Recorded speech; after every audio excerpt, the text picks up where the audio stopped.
In the city, we gon' slide, bet I be there pronto. We do have Toya here, who is our resident Twitter expert, Twitter fan. Like Toya is one of those people where if Twitter was on the post for anything, she is with it. She is a part of it.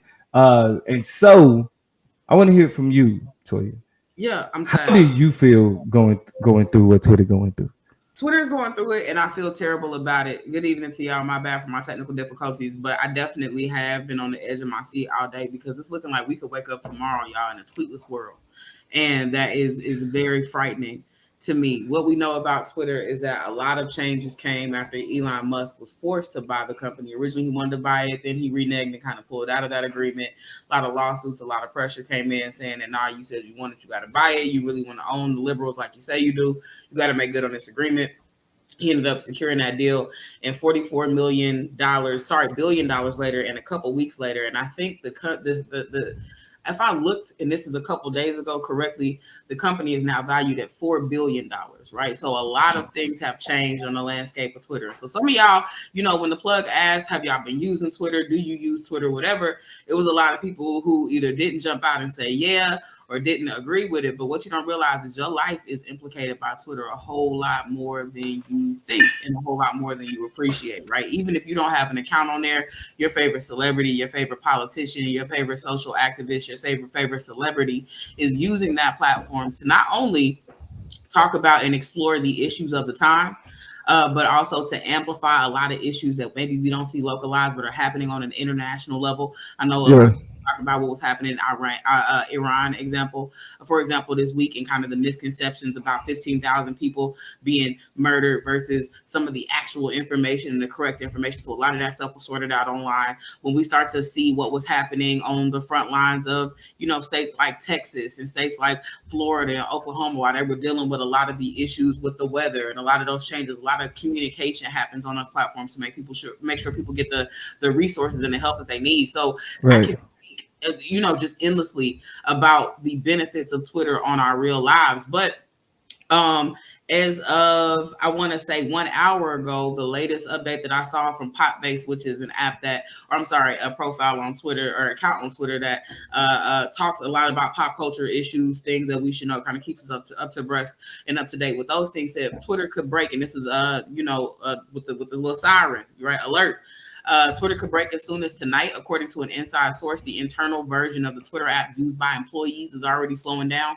We know that this is particularly interesting and scary in a world where Elon Musk sent out an email to all staff outlining a Twitter 2.0, so a whole new world of Twitter. And this is after a week of a lot of shifts, whatever.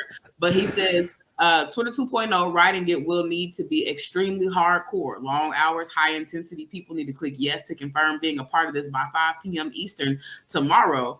And this would have been today. So this was yesterday that he put out this alert, or else they'll get 3-month severance and be forced to leave. The update to that from today is I'm hearing far fewer than expected developers hit yes. So unfortunately, this plan is seeming to have backfired on Elon Musk. As of today, Elon sent out an email relaxing the remote working from the former draconian policy. Let me put a pin in this. Last week, he released a policy that said that effective immediately, remote work is out. So if you were working at home, you can get that life up. You have to return to the office. Get your guys back in the office. Resign. And this is 15,000 employees that were working at Twitter that he all wants back in the office. So that send out reverberations throughout the organization. So now he's rescinding that and relaxed the remote working draconian policy that he put in. And he says, I'm hearing, this quote continues, I'm hearing he's having meetings with top engineers to convince them to stay. Sounds like playing hardball doesn't work at all. And of course it doesn't. Last tweet that I want to share in this moment is two more. One, as of about 20 minutes ago, it is said that in addition to the payroll team being gone, Twitter's entire U.S. tax team is gone. And I'm told, along with its financial reporting team.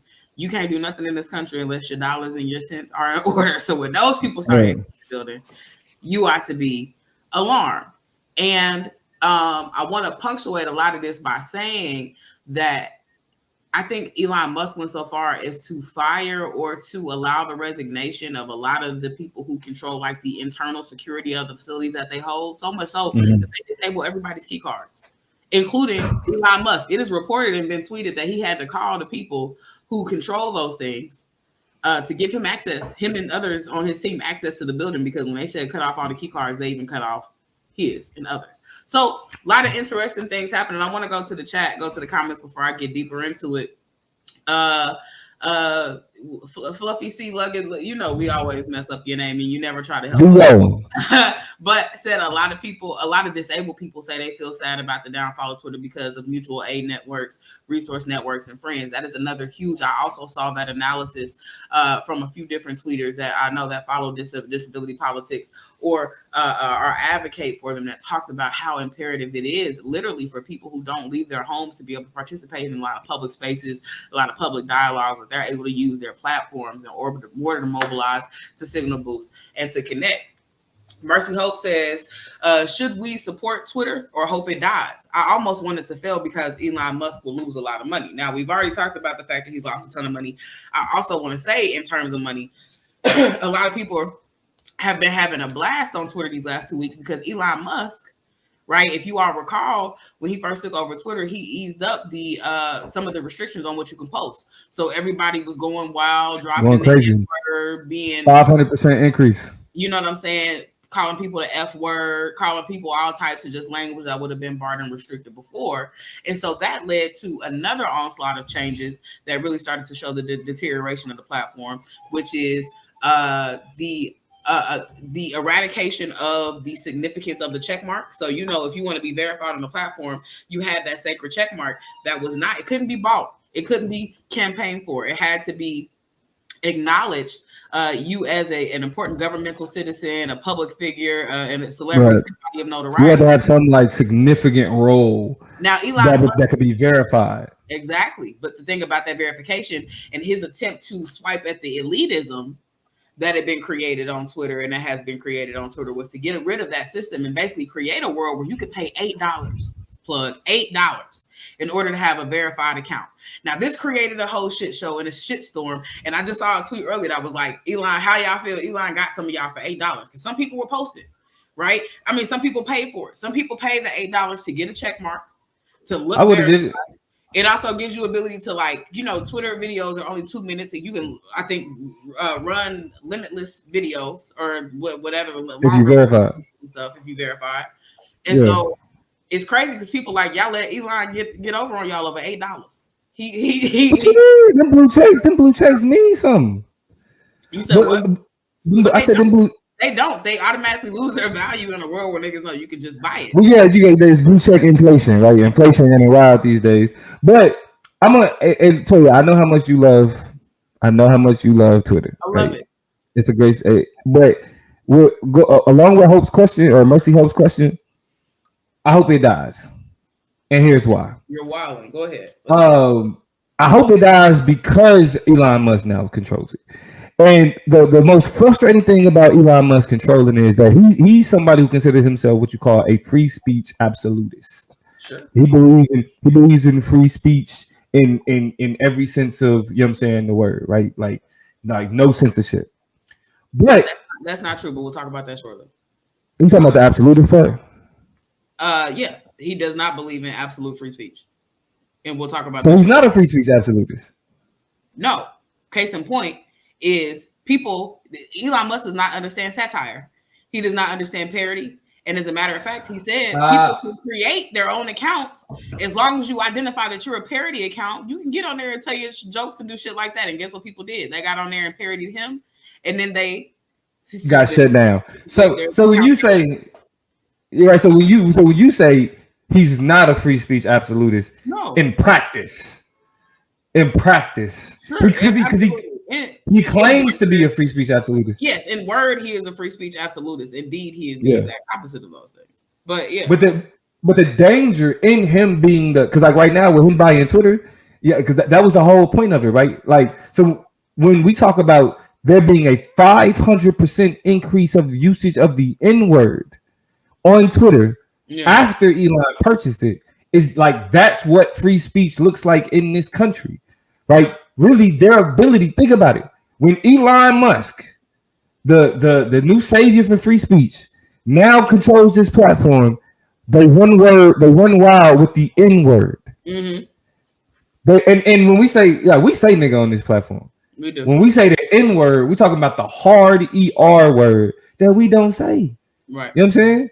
So with there being a 500% increase in usage of the N word, that's what free speech means in this country. Yeah. What happens is the limitations on speech and how it's understood and all these things. Even when you look at how hate speech is essentially protected by the Constitution, literally a white supremacist, a white nationalist was what had his conviction overturned because he was arrested in the state of Ohio, right, for making statements against black people, against Jews, and literally recommending violence against those people. The Supreme Court at that time overturned his conviction because it said that convicting him on advocating for violence against these people violates his free speech. And the clause that they created was that it's only not protected if it incites violence that can't be stopped by the time the police get there. That's dumb as hell. Talk about ridiculous. Talk about ridiculous. But in past rulings, it was more strict than that. Mm-hmm. And so we literally see freedom of speech being like the chains being loosened when there's literally a KKK member using rhetoric, advocating for violence, and they're like, that should be protected, absolutely. Right? And so what we see is in those instances when freedom of speech is put in the forefront like that, it's always used to protect racist, bigoted, xenophobic speech, right? That we know always turns into actual violence. It's called the Trump effect, right? When you hear that type of speech, like coming from the elites in those areas, what you see is an increase in that type of violence. So yeah, now that Elon Musk controls it, let it go, let it die, let it be done for. I don't. So here's the thing: let it go, let it die, let it be done for. Which I think this whole kind of conversation of the worst people have control of it. So just like it is damned and doomed, and we shouldn't do nothing about it. Is a constant dilemma that niggas are, implicated in, right? And Barlos, yeah, we did talk about the whole headquarters being locked up after they fired the person with the key cards. The shit is hilarious in comedy because it's been a shit show since it began. But I think what is dangerous about throwing it away, right? And we have these conversations, it's weird. This Twitter thing is parallel to real life and real society. We want to throw shit away. The paradox that we are in is recognizing that various institutions, various figures and fixtures in our society mean us no well, mean us no good. But if you do away from them, we have to do away with all of the things that it implicates and all the things it creates.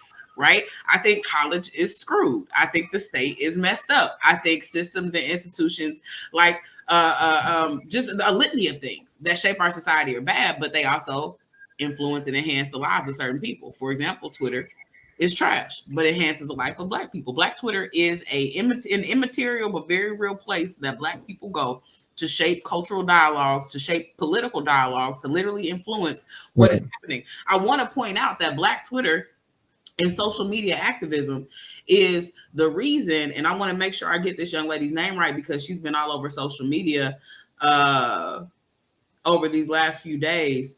But it was Shanquella Robinson.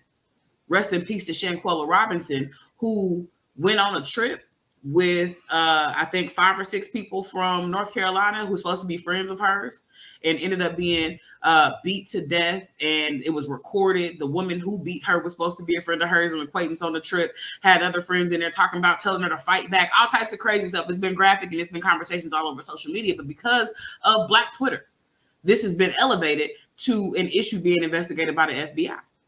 Right. And so much work, so much activism, so many conversations, so many agendas are being pushed and being pressed that it sucks because we don't want Elon Musk to win. But we also can't afford to not have the connectivity of these spaces for disabled people, for Black folk, for Black queer folk, listen, when COVID-19 happened, I wasn't watching my daily news.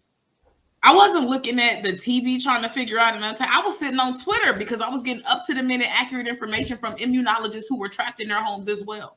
stuck in their the world as well. And because they were cut off from the world, used their platform to make sure we were pushing against mis and disinformation about the pandemic that was shaping our daily lives. So that is where I get scared. But I just think that what happens though is when people like Elon Musk have control over these platforms, even the benefit of having Black Twitter and all these other movements that exist on these platforms is undermined. Because at any point, once they're deemed, I hella go to Twitter whenever something weird happens. I'm like, let me see if Twitter is talking about it or what they have to say about it. That's how we respond to the things that happen around us. Go ahead, my bad though.